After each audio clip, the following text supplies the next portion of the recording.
어떤 질병도 없이 5. 피의 생명인가 영의 생명인가. 레위기 17장 11절. 육체의 생명은 피에 있음이라. 내가 이 피를 너희에게 주어 제단에 뿌려 너희의 생명을 위하여 속죄하게 하였나니 생명이 피에 있으므로 피가 죄를 속하느니라. 레위기 17장 14절. 모든 생물은 그 피가 생명과 일체라. 그러므로 내가 이스라엘 자손에게 이르기를 너희는 어떤 육체의 피든지 먹지 말라 하였나니 모든 육체의 생명은 그것의 피인즉 그 피를 먹는 모든 자는 끊어지리라. 레위기 17장 전체를 읽어보면 하나님께서 이스라엘 자손들에게 육체의 생명이 피에 있다고 2번에 걸쳐 말씀하고 계시는 것을 발견할 것입니다. 이는 곧 몸이 그 안에 있는 피의 능력에 의해서 살아있다는 뜻입니다. 이것이 하나님께서 피를 흘리게 하는 것이 생명을 빼앗는 것과 같다고 말씀하셨던 이유입니다. 의사들도 같은 말을 하곤 합니다. 그런데 세상은 새로운 발견을 하고 있습니다. 피보다 높은 그 어떤 것에 의해 생명이 지탱되는 새로운 종류의 사람들을 발견한 것입니다. 그렇습니다. 구약에 속한 사람들은 피가 생명을 지탱했지만 그리스도 안에 있는 새로운 피조물에게는 더 높은 법칙이 작동하고 있습니다. 사도 요한은 예수님에 대해 기록하면서 영접하는 자, 곧 그 이름을 믿는 자들에게는 하나님의 자녀가 되는 권세를 주셨으니 이는 혈통으로나 육정으로나 사람의 뜻으로 나지 아니하고 오직 하나님께로부터 난 자들이니라 라고 말했습니다. 우리는 피로부터 태어나지 않았으므로 피에 의해 지탱될 수 없습니다. 우리는 영적인 재탄생을 경험했습니다. 우리의 영 안에 있는 새 생명은 피를 의지하지 않습니다. 우리는 하나님의 영에 의해 태어났으며 우리의 영 안에 있는 생명은 우리의 몸에 영향을 미치고 있습니다. 우리의 몸이 더 이상 그 안에 흐르는 피에 의지할 필요가 없을 정도로 말입니다. 예수님의 믿음으로 말미암아 사는 것. 갈라디아서 2장 20절. 내가 그리스도와 함께 십자가에 못 박혀 있으니 그럼에도 불구하고 사노라. 그러나 내가 아니요 그리스도께서 내 안에 사시느니라. 나는 지금 내가 육체 안에 사는 삶을 나를 사랑하사 나를 위해 자신을 주신 하나님의 아들의 믿음으로 사노라. 이는 예수님께서 십자가에 못 박혔을 때 우리가 그분과 함께 십자가에 못 박혔다는 뜻입니다. 예수님께서는 자신을 위해 십자가에 가신 것이 아닙니다. 그분은 우리를 위해서 십자가에 못 박히셨습니다. 예수님께서는 우리의 잘못에 대한 책임을 지심으로써 우리를 위해 죽으신 후 새로운 종류의 생명을 가지고 다시 일으켜지셨습니다. 그리고 우리가 지금 몸 안에서 사는 삶은 하나님의 아들의 믿음으로 말미암은 것입니다. 이것은 인간의 이해를 넘어서는 것입니다. 바울은 내가 그리스도와 함께 십자가에 못 박혀 있으나 그럼에도 불구하고 나는 살아있노라 라고 말했습니다. 즉 내가 이미 죽었지만 나는 살아있는데 그러나 내가 아니요 내 안에 그리스도께서 사신다는 뜻입니다. 나는 더 이상 당신이 겉으로 보는 육신의 생명으로 살지 않습니다. 이제 내가 육신 안에서 사는 삶은 하나님의 아들의 믿음으로 사는 것입니다. 이것은 나는 나의 믿음으로 말미암아 삽니다 라고 말하는 것과는 다릅니다. 당신의 믿음이 아니라 하나님의 아들의 믿음으로 사는 것입니다. 이것이 무슨 의미일까요? 당신은 하나님의 아들의 믿음에 대해서 생각해 본 적이 있습니까? 하나님의 아들의 믿음이란 무엇이었을까요? 그분의 믿음은 부활 생명을 믿는 믿음이었습니다. 그리고 그 부활 생명은 피에 의지하지 않고 영원한 생명의 능력에 의지합니다. 그러므로 우리는 더 이상 피로 말미암아 산다고 말하지 않습니다. 신약에 속한 우리의 생명은 피에 있지 않습니다. 피의 생명은 옛 생명입니다. 예수님께서 십자가에 못 박히시 전까지는 피에 의해 살고 있었습니다. 그러나 지금 우리가 육신 안에 사는 생명은 우리를 사랑하시어 우리를 위해 자신을 내어주신 하나님의 아들의 믿음으로 말미암아 사는 것입니다. 당신이 이 사실을 이해할 때 질병은 과거의 것이 될 것입니다. 마가복음 16장 15절로 18절. 또 이르시되 너희는 온 천하에 다니며 만민에게 복음을 전파하라. 믿고 세례를 받는 사람은 구원을 얻을 것이요 믿지 않는 사람은 정죄를 받으리라. 믿는 자들에게는 이런 표적이 따르리니 곧 그들이 내 이름으로 귀신을 쫓아내며 새 방언을 말하며 뱀을 집어올리며 무슨 독을 마실지라도 해를 받지 아니하며 병든 사람에게 손을 얹은즉 나으리라 하시더라. 마가복음 16장 17절에서 예수님께서 흥분되는 말씀을 하십니다. 믿는 자들에게는 이런 표적이 따르리니 곧 그들이 내 이름으로 귀신을 쫓아내며 새 방언을 말하며. 우리는 항상 이것이 약속이라고 생각해 왔습니다. 그러나 이것은 약속도 아니요 예언도 아닙니다. 예수님께서는 이 말씀을 통해 제자들에게 비밀을 보여주셨습니다. 즉 새로운 부류의 사람들이 나타날 것이며 그들은 그들에게 따르는 표적으로 인해 알려지게 될 것이라는 것입니다. 그들은 마귀들을 쫓아낼 것이고 새로운 방언을 말할 것이며 뱀을 집어 올릴 것이고 어떤 독을 마실지라도 해를 받지 않을 것입니다. 왜 그들은 그러한 것들에 의해 해를 받지 않는 것일까요?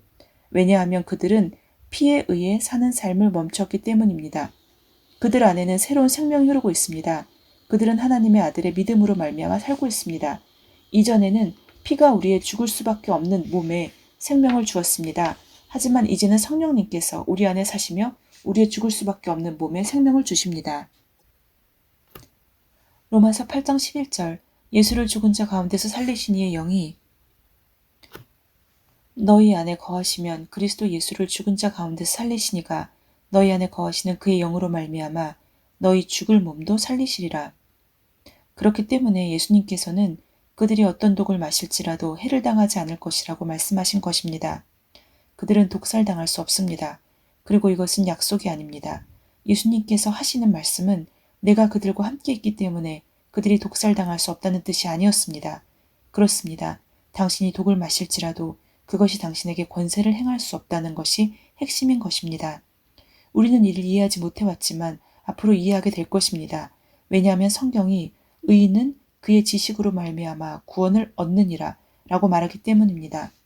하나님께서는 내 백성이 지식이 없으므로 망하는도다 라고 말씀하셨습니다.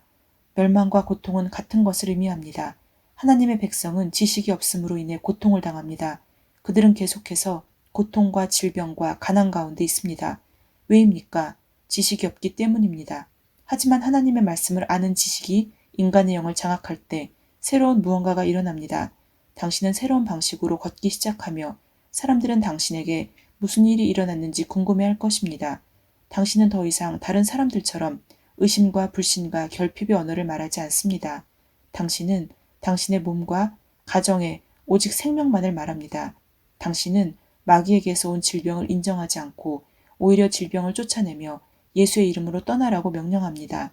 성경이 사랑하는 자들아 우리가 지금은 하나님의 자녀라 장래에 어떻게 될지는 아직 나타나지 아니하였으나 그가 나타나시면 우리가 그와 같을 줄을 아는 것은 그의 참모습 그대로 볼 것이기 때문이니 라고 말하는 것은 당연한 일입니다.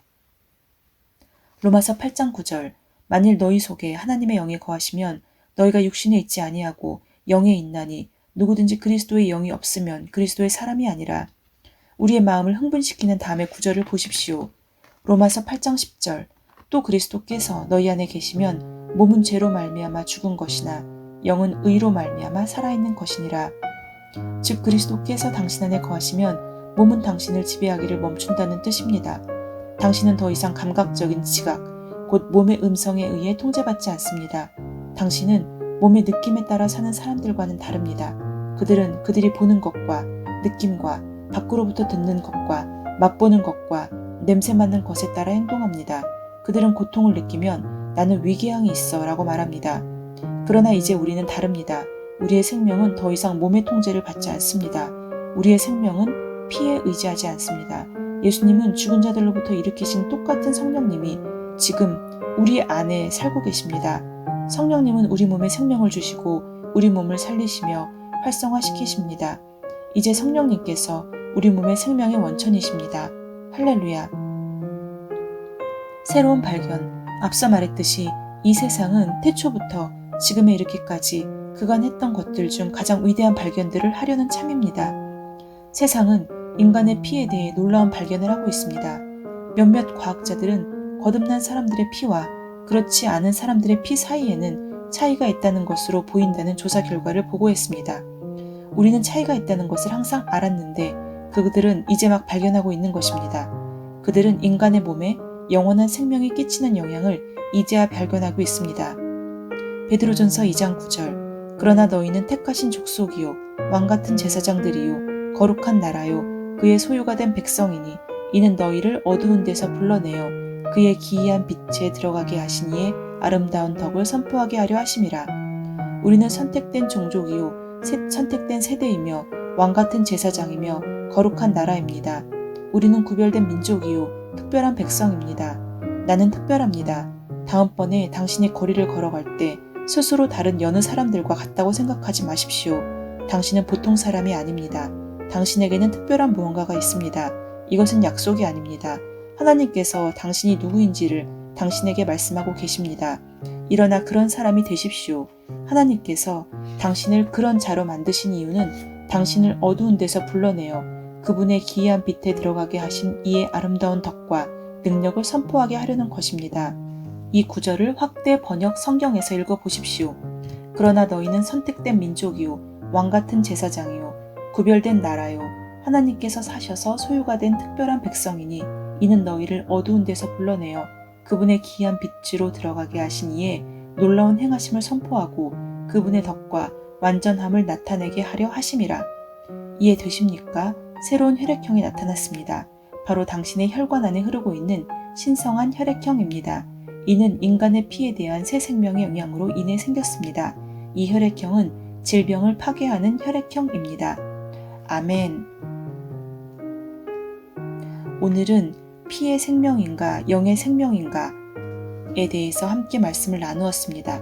새로운 피조물인 우리는 새로운 혈액형인 신성한 혈액형을 받았습니다.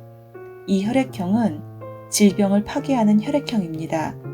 생명의 혈액형입니다. 아멘.